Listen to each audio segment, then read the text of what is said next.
જય સોમને જય દ્વારકાધીશ બધાને. મારું નામ છે પાચારણ. તમે જો છો પાચારણ યુટ્યુબ ચેનલ.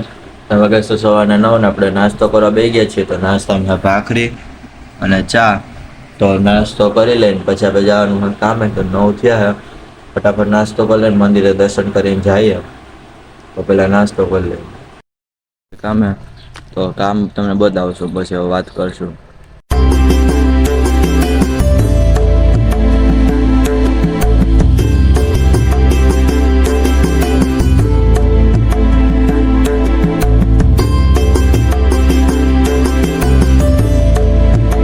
તો આપણે આવી ગયા છીએ ગેરેજ અને રિક્ષાઓ પડી હતી. આપણે ગયા પછીનો સીન આમાં સ્લેબ બદલાવાનો હતો એટલે એ બધું કર્યું અને પછી બીજા 2-3 રિક્ષાઓ વાળા આવ્યા હતા. બધું કામ ધીમે ધીમે આપણે તો શીખતા હતા, આપણે તો આવડે નહીં કાંઈ. થી બસ જો આ રિક્ષા છે આમાં બેટરીનું પાણી ચેક કરવાનું હતું.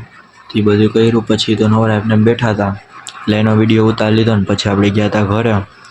અને ઘરે તો આજે કાંઈ નવીન નહોતું જોવો તમે. હું છીએ ઘરે અને અઢાર થયો છે, 1:30 થયો છે. તો ફટાફટ જમવા બેસી જાય અને પછી આજ તો થોડુંક વહેલું વયા જાઉં કેમ કે અહીંયા દોસ્તારું વહેલા આવી જાય એટલે ફટાફટ જમીને પછી જાય.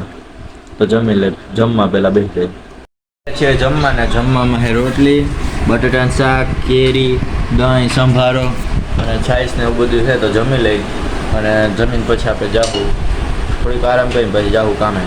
તો જમી લે પહેલાં. થઈ ગયા છીએ નવરા અને હવે જાય છે કામે. 3:15 જેવું થયું છે. પાણીપુરી લઈ દીધી. પૂરી પેકેટ લેવા ગયા ને થાય કે 50 રૂપિયા મૂકી દીધું આપણે ત્યારે. હવે જાય છે કામે અને જાય ફટાફટ. વાતાવરણ એક વરસાદ જેવું લાગે છે કેમ કે બીજે ક્યાંક દ્વારકામાં ત્યાં વરસાદ છે. તો જાય ફટાફટ કામે. પછી આવી ગયા હતા પાછા ગેરેજ અને ગેરેજ આવી તો સ્પીકર બીકર ઉતાર્યા હતા એટલે એ ચાલુ કર્યા હતા બધાય. તમને તો અટાણે તો અમે કામ કરીએ છીએ પણ એ પહેલાં સ્પીકર ને એ બધું વગાડતા હતા અને આ ગાડીનું આખું વાયરિંગ કામ કરવાનું હતું એટલે થોડું કરતા હતા. અને પછી ગયા ઘરે. તો ઘરે જોવો છે ઘરે ને નાહી લીધું હે. 8:30 જેવું થયું છે. ફટાફટ જમી લઈ અને પછી આપણે જવાનું છે શુક્રની સભામાં. તો પહેલાં જમી લઈ. આપણે બેસી ગયા છીએ જમવા. તો જમવામાં છે ભાખરી અને ચા અને ભેગું રામાયણ ચાલુ છે. હમણાં રામાયણ નવું ચાલુ થયું હતી. તો ભાખરી ચા જમી લઈને પછી આપણે જવાનું સભામાં. ભાખરી ચા જમી લઈએ. વિશ્વનું જે દેવોનું જે ફળ છે એ દાનવોને આપી રહી છે. પાપ લાગ્યું એટલા માટે નારદજી મળે છે અને નારદજી પૂછે છે કે તમે કેમ મૂંઝાવ છો. ત્યારે મિત્રને બધી વાત કરે છે. ત્યારે નારદજી એને કહે છે કે તમારા જે ભાઈ વામનજી છે એ પ્રગટ ભગવાનનો અવતાર છે અને તેના સામે જાઓ તો તમારા પાપ ધોવાય. તો આવી રીતે નારદજીની વાત માની અને ઇન્દ્ર વામન ભગવાનનો આશરો કરે છે અને એના બધા પાપ ટળી જાય છે. બીજો એક પ્રશ્ન છે પ્રસંગ છે વાલ્મીકી રામાયણનો કે રામાયણની શરૂઆતમાં જ વાલ્મીકી ઋષિ છે કે પોતે નારદજીને એવું પૂછે છે કે આજે આ ધરતી ઉપર અનંત ગુણને ધારતા હોય તેવા કોઈ વ્યક્તિ આજે પ્રગટ છે ખરા. તો ત્યારે પણ નારદજી છે એ દશરથ પુત્ર રામચંદ્ર ભગવાનની ઓળખાણ વાલ્મીકી ઋષિને કરાવે છે અને પ્રગટનો મહિમા સમજાવે છે. બીજા એક પ્રસંગમાં વેદવ્યાસજી છે એ લોક કાર્યમાં કાર્યરત હતા. તે વેદોનું વિભાજન કરે છે, પુરાણો રચે છે, બ્રહ્મચર્ય પાળે છે. આટલું બધું કરે છે ને એના છતાં પણ તેના મનમાં શાંતિ થતી નથી. તો એવામાં એને નારદજી મળે છે અને નારદજીને આ સગળી વાત કરે છે. તો ત્યારે નારદજી એને શ્રી કૃષ્ણ ભગવાનના ચરિત્રોને વર્ણવતો એક ગ્રંથ કહેતા કે શ્રીમદ ભાગવત ગીતા લખવાનું વાત કરે છે અને વેદવ્યાસજી એ પ્રમાણે કરે છે અને તેના મનમાં શાંતિ થાય છે. આવી રીતે ત્રણેય પ્રસંગોમાં નારદજી જુદી જુદી વ્યક્તિને જુદા જુદા સમયે અને જુદા જુદા ભગવાનને શરણે જવાનું કહે છે. તો આ વાતમાં આપણે તારણ એવું કાઢી શકીએ કે જે સમયે જે ભગવાન ધરતી પર હોય પ્રગટ હોય તેનો આશરો આપણે કરીએ તો આપણો મોક્ષ થાય છે.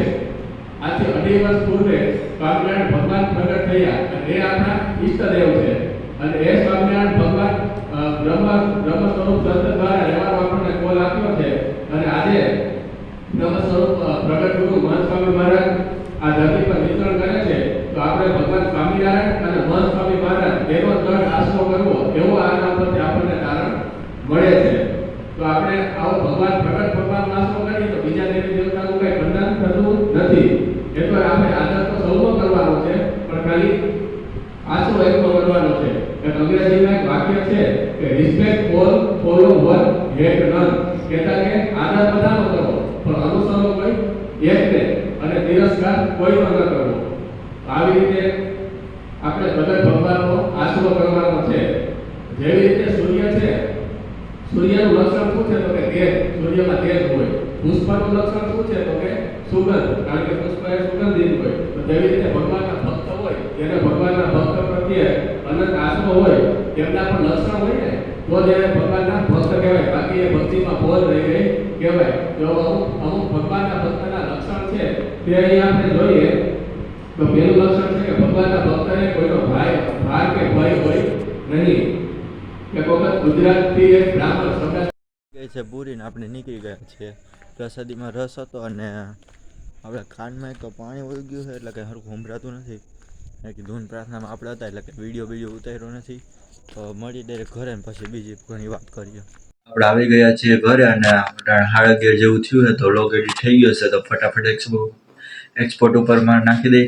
અને હવે તો હું યુઝ ઘટી ગયા, પેલા તો 10-12 તો આવતા, હમણાં વચમાં 6-4 થઈ ગયા. અને આજે બ્લોગ જોયો ને તો 18 સુધી જો 11:30 થી હજી સુધીમાં 0 વ્યૂઝ જ બતાવે. હું કોણ જાણે થયું હોય, પણ વાંધો નહીં, આપણે તો ધીમે ધીમે બ્લોગ અપલોડ કરતા રહેવું. અને બસ, તો આ બ્લોગમાં મજા આવી તો લાઈક શેર ને સબસ્ક્રાઈબ કરજો. કાંઈ સજેશન નવું હોય તો કમેન્ટ સેક્શનમાં કહેજો. અને હમણાં તો આમાં નવરા નથી થતા. અને બાકી તો કામ કરવાની મજા આવી. ભાઈ થોડાક પૈસા દે વાપરવા, આપણે ના પાડીએ કેમ કે શીખવા એક તો શીખવાડે છે અને આપણે પૈસા થોડા લેવાય, પછી થોડા પૈસા આપે. અને આ જે પ્રવચન હતું તે થોડુંક પ્રવચન બતાવ્યું. ધૂન પ્રાર્થનામાં આપણે જતા એટલે પછી કંઈ શું કહેવાય, કોઈ ઉતારી તો ન હોય. સાહિલભાઈ ગયો રાજકોટ, ડીસીને આવે હમણાં પરીક્ષા, એટલે એ બધી કાલે 4 થી 5ની સભા દ્વારકાધીશમાં લેવાની ને એનું કંઈક જોવું જોઈએ. તો બસ લાઈક કરજો, શેર કરજો, સબસ્ક્રાઈબ કરજો. આપણે ભલે 0 વ્યૂ આવે તો આપણે બ્લોગ મૂકવાને ચાલુ જ રાખશું. તો મળીએ નવા બ્લોગ સાથે. ત્યાં સુધી જય સ્વામિનારાયણ, જય દ્વારકાધીશ, ગુડ બાય.